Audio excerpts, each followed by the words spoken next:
Hello. तर सकाळीच गेलो होतो दुकानावर आणि आधी तर नाश्त्यामध्ये पोहे बनवायला घेतले होते. आधी पोहे बनवून घेतो आणि त्याच्यानंतर मग बाकी नाश्ता काढायला सुरुवात करतो. तर इथे ना मस्त असे पोहे रेडी झाले होते. पोहे लावून दिले.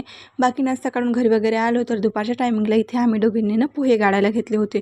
तर आम्ही पोहे गाळतो हे बघून ना रेवालासुद्धा हवेस सुटला आणि तिलासुद्धा पोहे गाळायचे होते, म्हणून मग तीसुद्धा आम्हाला थोडीफार मदत करत होती. मदत काय, नुसतं फेकपाक करत होती. त्याच्यानंतर इथं तिला दात किती आले हे मला बघायचं होतं, पण ती काही बघू देत नव्हती. चला असो. त्याच्यानंतर तिला ना थोडंसं खेळायचं होतं, म्हणून मग तिनं तिच्या आजीच्या पर्ससोबत अशी काही खेळत होती.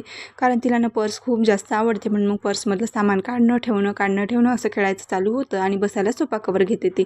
त्याच्यानंतर संध्याकाळच्या टायमिंगला इथे ना तिच्या मैत्रिणी आल्या होत्या तिच्यासोबत खेळायला, कारण त्यांना ना रेवा खूप जास्त आवडते. म्हणून मग त्या दोघींचं इथे खेळायचं चाललं होतं आणि खेळून झाल्यानंतर तिनं खूप जास्त दमली होती, म्हणून मग भूक लागली, म्हणून तिनं शेव मुरमुरा खायचं चाललं होतं तिचं.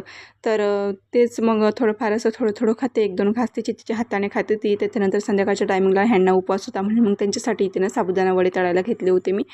कधीतरी बनवतो असं, जास्त तेलकट नाही बनवत. तर इथे ना साबुदाणा वडे मस्त असे तळून घेतले आणि लगोलग मस्त अशी मिरचीसुद्धा तळून घेतली होती.